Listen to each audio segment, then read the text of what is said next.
What is up, everybody? It is Alex from Heavy New York, calling from the quarantine zone again. Happy Friday, and this time we got Hakim from Dead Lord. Thank you for your time today. No, cheers. It's so awesome to have you here. The newest album is Surrender, which is scheduled to come out September 4th via Century Media. Do you just want to talk about how the making of this record was, what the thought process was, the songwriting, mixing, recording, all that fun stuff? Yeah, total anxiety. Total anxiety. Some people have this sort of way of describing their creative mood as some sort of, that it's kind of,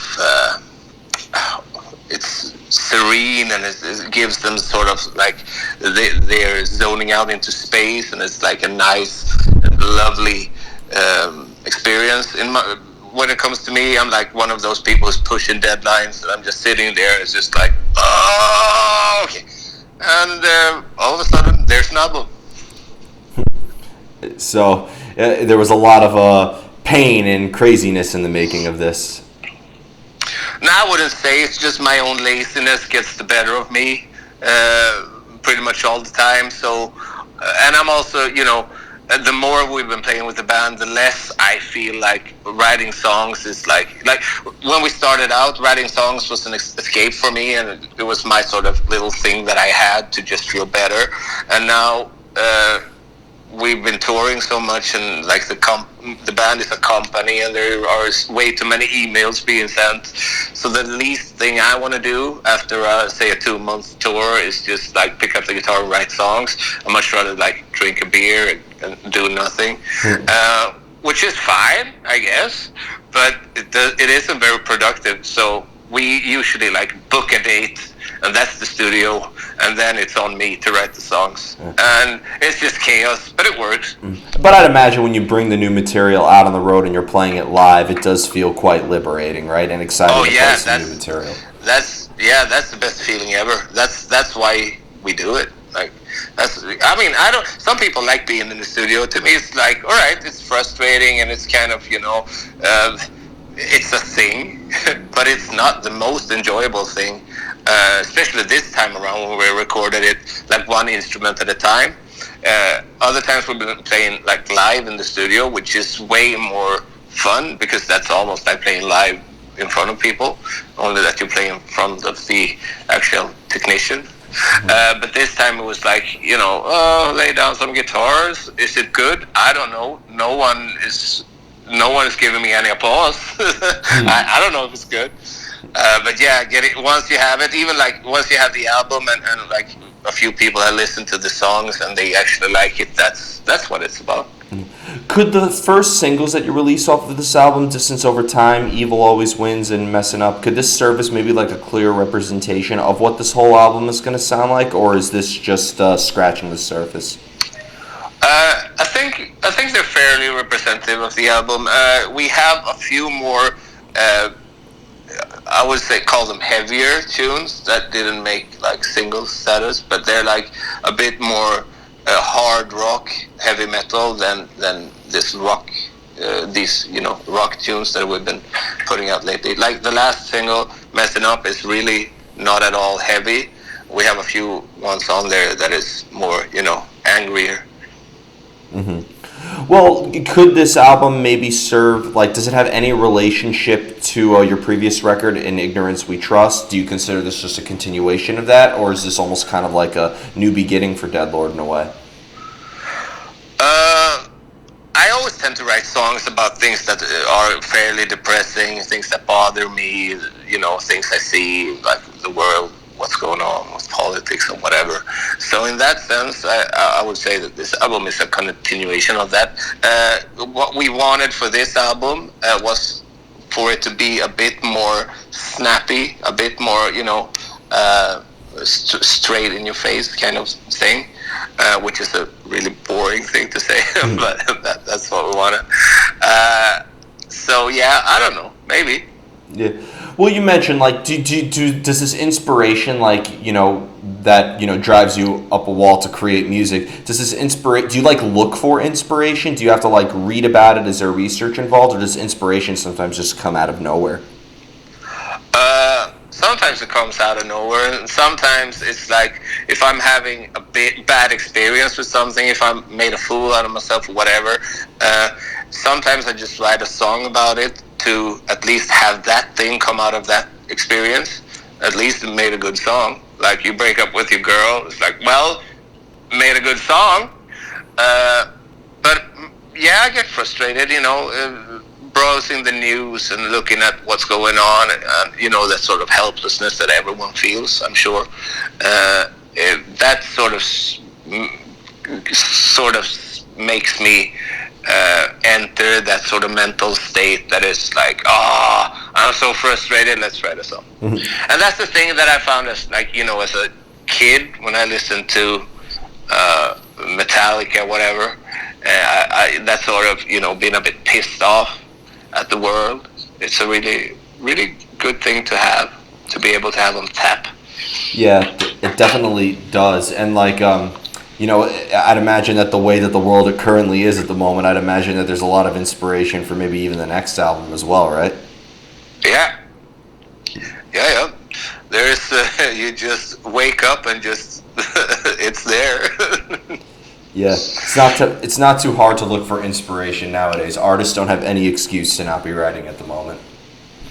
Some people don't like to approach real issues with their music. They just want to be like this party band or this pop thing, which to me is fine. But I think you have a responsibility as an artist to defend the freedom of speech and the democracy and all. Because if without that you won't be able to tour, you won't be able to sing about whatever you want to sing.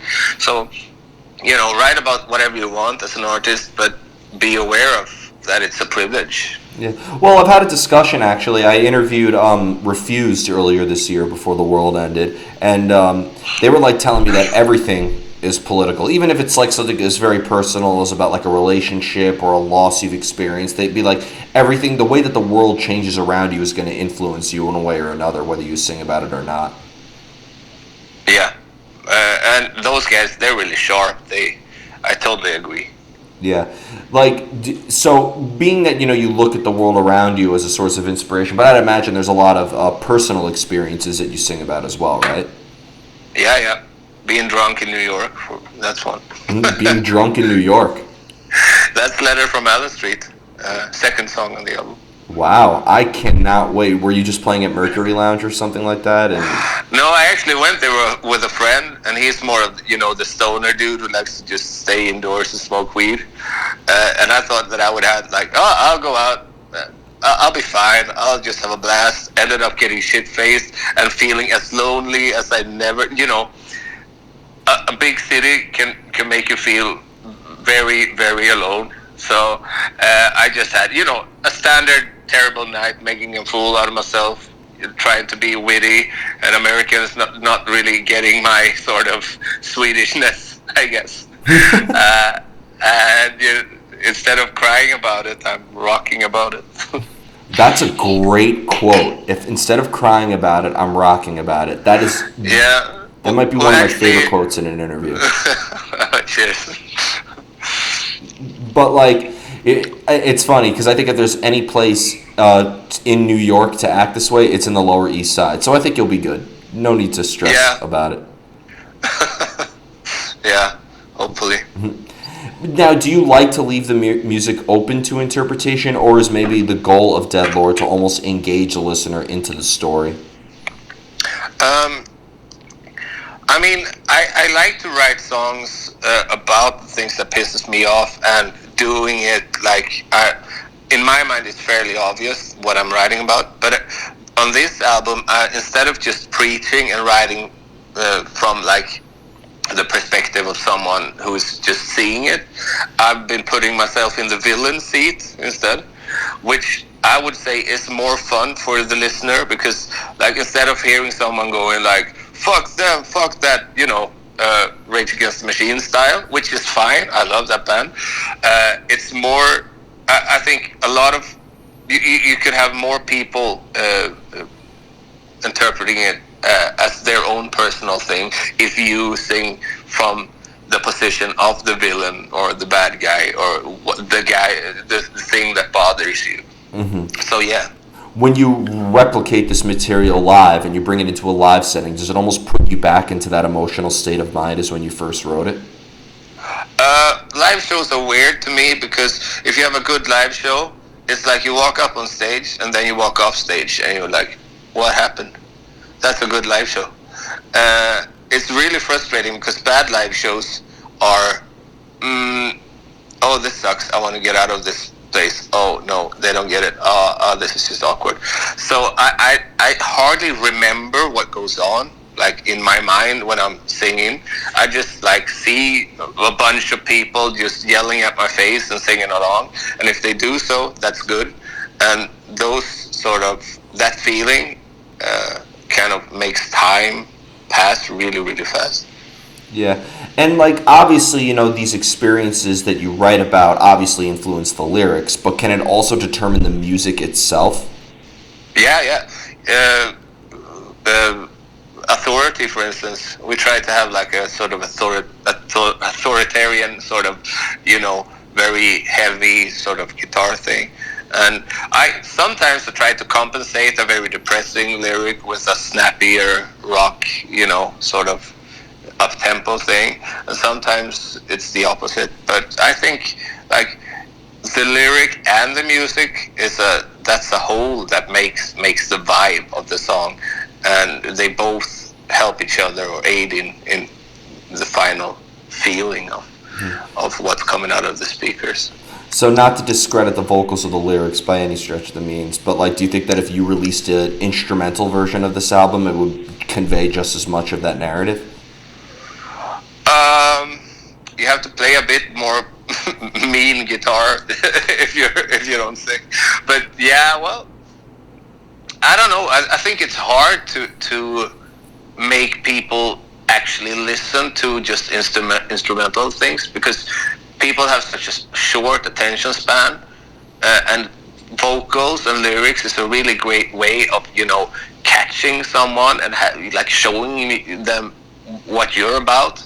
And if you connect through that song, they like your band or that song or whatever. If you play instrumental music, you have to sort of like find those people who actually get it, what it's about with music. And a lot of people are like that, but it's really hard to reach out through that because you don't have really a sort of way of communicating that is that direct as vocals can be, if that makes sense. Definitely. I mean, to a degree, because like I feel like it also depends on the type of instrumental music. Like I think classical music like conveys a lot of emotion and a lot of narrative. Yeah, totally. But also, Metallica, they did a lot of really, really good instrumental things that were like, they sound pretty much as pissed off as the rest of their early material. But they would never have gotten through to as many people with just that thing. Yeah, I think it depends on the style of music. If there is a song with like an 11.5-minute guitar solo where it's just shredding 20,000 notes per minute, I think it could become a little tedious to listen to. But I think like with epic music, like a lot of that epic music, like Two Steps from Hell, I don't know if you're familiar with them, or Thomas Bergeson, like they create like epic, music that and it's building a sort of suspension that is like, but that requires a sort of thing from the listener, that sort of music, that is like, you have to trust your listener. You have to know that the ones listening to that sort of music, they have the time, they have like, they are musically intelligent. A lot of people listening to music, they just hear music, and that's fine, but then the ones that's in my mind tend to like that sort of more classical and bigger sounding, they have a sort of bit longer attention span, and to trust your listener that way is really, really something that is, you have to be really brave as a musician to do that, I'd say. Yeah, I think that's why a lot of people gravitate towards hardcore, because those songs are 1.5 minutes long, and I've noticed a lot of people who are into hardcore have ADHD, so maybe that's maybe that's the answer to hardcore right there. Yeah, maybe. Now, when it comes to your guitar work, like, do you have a theoretical element that you work off of, like, you know, what scale and mode and key you're working off of, or do you not even think about that when songwriting and playing? Well, I mean, both me and Martin were like, we got schooled when we were kids. We went to, I don't know what you would call it in over where you are, but we call it gymnasiet, where you study from when you're like 15 to 18. And we studied music as our thing there. And Martin, he went on to just study music even more a few years after that. So we know our theory, but you know, when we write songs, of course we have this theoretical sort of tricks up our sleeves, but it's not really like a thing that we think about. Or when I write a song, I get a melody in my head and I then add chords to it, and I try to break as many rules as possible when it comes to, like, you know, because if you don't, it sounds like Disney music. It's just like too diatonic. It's just so. I mean, it's nice to be aware of what you're doing on the guitar, but I wouldn't say that it really affects what I'm doing. Mm-hmm. Yeah, you know the rules, but you, like, I feel like it's common sense at this point, right? Like, you don't need to think about it; it's just firmly planted into your head. Yeah, well, it's like, I mean, if you're a chef, you know, like, oh, if you sweeten something up, you should add acidity, but then you might just want to put like hot peppers in your vanilla ice cream, and do it if you do it with some finesse. I'm gonna give that a try tonight. Yeah. Now, kind of going back to the songwriting and like the meaning, because when you write stuff that, you know, angers you, and, you know, like, especially in a moment like Letter from Allen Street, like, do you find it like maybe the longer you're working on something, because sometimes you're working on a song for days, weeks, if you're Tool, 13 years, like, do you find it maybe like the longer you're working on something, the harder it is to kind of like maintain that emotional spark, if you will? Not really. I mean, what I've felt from, I mean, we've had this band for 8 years now, is that, like, when I started playing guitar and when we started the band, I was kind of trying to get a fix for myself with, you know, I like to go out and sign albums because not of them being happy with our work, it was sort of like me wanking myself in the face sort of thing. And the more we've done it and the older I get, the more I understand why I actually like it now. And it's not like I want to, you know, just it's more about the music and the actual thing, and it's about how would you describe it? I think it's boiled down to sort of more honest way of approaching it. Personally, for me, like I like a good live show because of the show. I don't have to party all night after the show to make that night be a nice night. It's actually about the whole thing with reaching out to people and having a sort of message or connection, if you will. Yeah. Was that an answer to your question? That was a great answer, and you brought up a really good point, because I think the fact is that, look, you know, people think of rock and roll, you know, a lot of people are going to think of, you know, partying and, you know, the groupies and all that bullshit, but the fact of the matter is that the music is the most important part of it, and that's what you focus on. Yeah, and you can kind of tell fairly easy, like, who is actually into it and who is just who is like a And the final question I wanted to ask you is the most difficult question of the whole interview. You ready? I think so. How do you know when a song is done? When Adam's happy. When what? When Adam, our drummer, when he's happy. The thing is, like, I trust that guy when it comes to, you know, the coolness of things, and because he doesn't know how to play the guitar, he doesn't know what I do, he doesn't know if I wrote like a 3-chord basic thing, but he knows when it sounds cool, because he doesn't know how to play the guitar, he knows how to play the drums, and he loves music. So whenever I have something, and in my mind, you know, I still have this sort of anxiousness with, like, I want it to be a bit more complicated, but maybe I shouldn't because it sounds cool. So if I show something to him and he's like, yeah, that's it. Let's go for it. And it's the most basic thing ever. And it's like this, like, I mean, it's like songwriting 101. And he goes like, all right, let's go for it. Then I know it's fine. It's good because I trust his sort of sense of musicality way more than I trust my sort of,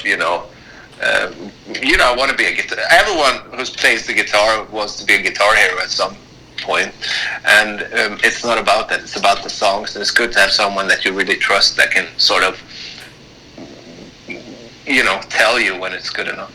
So he's the one I turn to when I'm unsure, and then on top of that, you have to like understand that no matter how many songs you write, or every song you're writing is supposed to be the best song you have written.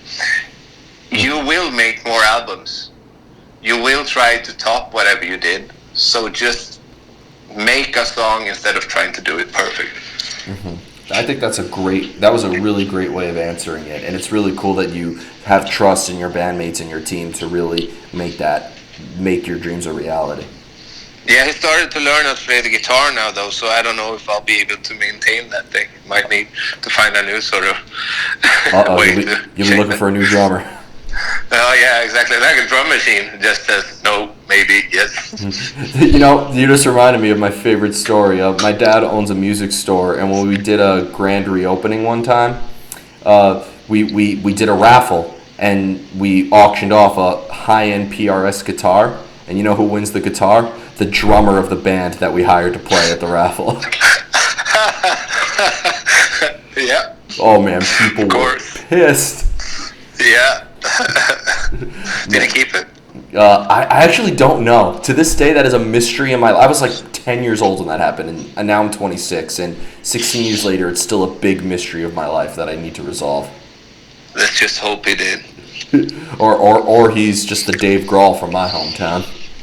Yeah, could be. Yep. Maybe that's the thing that sparked his guitar playing, and then it just took off. There's a lot of great drummers who also are great frontmen too. Like Sal, who used to drum for Life of Agony and Typo Negative, is in a great band called The Pale Horse Named Death. Well, Nick Anderson from the Helicopters. Yep. I have this idea, like, drummers are better guitar players than guitar players because they got rhythm. Yeah, that definitely helps. And people, and this is rock and roll, people love to make fun of the bass player, but that bass player, they're focusing on both rhythm and melody at the same time. So yeah, and the real good guitar bass players, they know that it's really a rhythm instrument to the extent that they play with the silence in between the notes instead of just the notes, and that was differentiates like a good bass player from a just standard one. Yeah, definitely. So before we go, I want to thank you so much for your time today. Just Surrender is scheduled to come out September 4th. Obviously, thanks to the virus that I'm not naming on my outlet. Obviously, shows are not happening at the moment. But obviously, when all this is over, we'll be seeing Dead Lord on the road quite a bit, right? Yeah, we'll try to make our way over to the other side of the pond. Awesome. We would love to have you here. But thank you so much, Hakim. Everybody, we are here with Hakim of Dead Lord. Surrender coming out via Century Media September 4th. Pick it up then when supplies last forever. We'll see you next time on Heavy New York.